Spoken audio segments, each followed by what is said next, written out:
നമസ്കാരം, എല്ലാവർക്കും സ്വാഗതം ഇന്നത്തെ ഡെയിലി അപ്ഡേറ്റ്സിലേക്ക്. ഇന്നത്തെ ഏറ്റവും പ്രധാനപ്പെട്ട വാർത്താ അപ്ഡേറ്റുകളും നാളെയും വരും ദിവസങ്ങളിലും നിങ്ങൾ എല്ലാവരും അറിഞ്ഞിരിക്കേണ്ട, ശ്രദ്ധിക്കേണ്ട വളരെ പ്രധാനപ്പെട്ട അറിയിപ്പുകൾ, അപ്ഡേറ്റുകളൊക്കെയാണ് ഡെയിലി അപ്ഡേറ്റ്സുമായിട്ട് നിങ്ങളുമായിട്ട് ഷെയർ ചെയ്യുന്നത്. എല്ലാ പ്രേക്ഷകരും പൂർണ്ണമായി ഈ അപ്ഡേറ്റുകൾ ശ്രദ്ധിക്കുക. നിങ്ങൾ എല്ലാവരും വീഡിയോ ഒന്ന് ലൈക്ക് ചെയ്ത് എല്ലാ പ്രേക്ഷകരിലേക്കും മറക്കാതെ ഷെയർ ചെയ്ത് എത്തിക്കുക. ഏറ്റവും ആദ്യത്തെ പ്രധാനപ്പെട്ട വാർത്താ അപ്ഡേറ്റ്, പൈപ്പ് ലൈൻ വഴിയുള്ള പ്രകൃതിവാതകം ലഭ്യമാകുന്നതിനുള്ള നടപടികൾ വേഗത്തിലാക്കുന്ന സംസ്ഥാനങ്ങൾക്ക് 10% അധിക വാണിജ്യ LPG നൽകുമെന്ന് കേന്ദ്ര സർക്കാർ അറിയിച്ചു. സംഘർഷത്തെ തുടർന്നുണ്ടായ LPG ക്രൈസിസ് മൂന്നാമത്തെ ആഴ്ചയിലേക്ക് കടക്കുമ്പോഴാണ് ഉപഭോക്താക്കളെയൊക്കെ തന്നെ PNGയിലേക്ക് ആകർഷിക്കാൻ കേന്ദ്ര സർക്കാർ ഇപ്പോൾ പുതിയ തന്ത്രം ആവിഷ്കരിക്കുന്നത്. ഇത് സംബന്ധിച്ച കത്ത് സംസ്ഥാനങ്ങൾക്ക് കൈമാറിയതായിട്ട് പെട്രോളിയം പ്രകൃതിവാതക മന്ത്രാലയം ജോയിന്റ് സെക്രട്ടറി ഡൽഹിയിൽ നടത്തിയ വാർത്താ സമ്മേളനത്തിൽ വ്യക്തമാക്കി. പൈപ്പ് ലൈൻ വഴി പ്രകൃതിവാതകം അടുക്കളയിൽ എത്തിക്കുക, സിറ്റി ഗ്യാസ് ഡിസ്ട്രിബ്യൂഷൻ സംവിധാനം നിലവിലുള്ള ഇടങ്ങളിലെല്ലാം തന്നെ ഉപഭോക്താക്കൾക്ക് LPGയിൽ നിന്ന് PNGയിലേക്ക് മാറണമെന്ന കേന്ദ്രത്തിന്റെ നിർദ്ദേശം.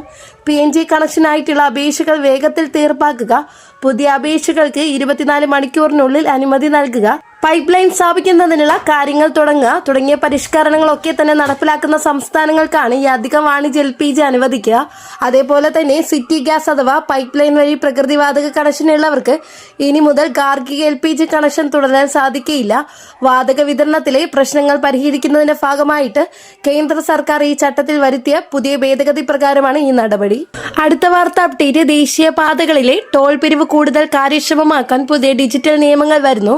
ടോൾ അടയ്ക്കാതെ പോകുന്നവർക്ക് 72 മണിക്കൂറിനുള്ളിൽ അടച്ചാൽ പിഴയില്ല. അതിനുശേഷം ഇരട്ട തുക പിഴയായി അടയ്ക്കണം.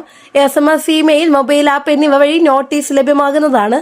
അടുത്ത വാർത്താ അപ്ഡേറ്റ്, പ്രവാസി ക്ഷേമ ബോർഡ് അംഗങ്ങൾക്ക് കുടിശ്ശിക അടയ്ക്കാനുള്ള അവസരം മാർച്ച് 31 വരെയാണ്. കുടിശ്ശികയും പിഴയും അടച്ചില്ലെങ്കിൽ പെൻഷൻ ലഭിക്കാതിരിക്കാനുള്ള സാധ്യതയുണ്ട്. അടുത്ത വാർത്താ അപ്ഡേറ്റ്, കേരള മോട്ടോർ തൊഴിലാളി ക്ഷേമ ബോർഡ് അംഗങ്ങളുടെ മക്കൾക്ക് വിദ്യാഭ്യാസ സഹായത്തിനായി അപേക്ഷിക്കാം. അക്ഷയ കേന്ദ്രങ്ങൾ വഴിയോ ഓൺലൈൻ വഴിയോ അപേക്ഷിക്കാവുന്നതാണ്. അടുത്ത വാർത്ത അപ്ഡേറ്റ്, സാമൂഹ്യ സുരക്ഷാ പെൻഷൻ സംബന്ധിച്ച പ്രധാന തീരുമാനങ്ങൾ. മാർച്ച്, ഏപ്രിൽ, മെയ് മാസങ്ങളിൽ പെൻഷൻ സമയത്ത് നൽകും. ജനുവരി പെൻഷൻ കിട്ടാത്തവർക്ക് പണം വീണ്ടും നൽകും. വിഷുവിന് മുമ്പ് ഏപ്രിൽ പെൻഷൻ ലഭ്യമാകുന്നതാണ്. നോ റീമാരേജ് സർട്ടിഫിക്കറ്റ് സമർപ്പിക്കാനുള്ള സമയം ജൂൺ 30 വരെ നീട്ടിയിട്ടുണ്ട്. അടുത്ത വാർത്ത അപ്ഡേറ്റ്, വിഷു, ഈസ്റ്റർ, റംസാൻ അവസരത്തിൽ സപ്ലൈകോ വഴി ആനുകൂല്യങ്ങൾ ലഭ്യമാകുന്നതാണ്. വിഷു കിറ്റ് 16 സാധനങ്ങൾ അടങ്ങിയതും വില 1100 രൂപയ്ക്ക് ഏകദേശം 1250 വിലയുള്ള കിറ്റ് ലഭ്യമാണ്. വിതരണം ഏപ്രിൽ 1 മുതൽ നടക്കുന്നതാണ്.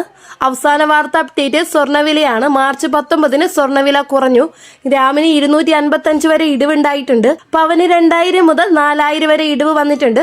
ഇതോടെ ഇന്നത്തെ ഡെയിലി അപ്ഡേറ്റ്സ് സമാപിക്കുന്നു. വീഡിയോ ലൈക്ക് ചെയ്യുക, ഷെയർ ചെയ്യുക. ഇനിയും ഇതുപോലുള്ള അപ്ഡേറ്റ്സ് ലഭിക്കാൻ ചാനൽ സബ്സ്ക്രൈബ് ചെയ്യാനും ബെല്ലൈക്കൺ അമർത്താനും മറക്കരുത്. നെക്സ്റ്റ് ഡെയിലി അപ്ഡേറ്റ്സുമായിട്ട് കാണാം. എല്ലാവർക്കും നന്ദി, നമസ്കാരം.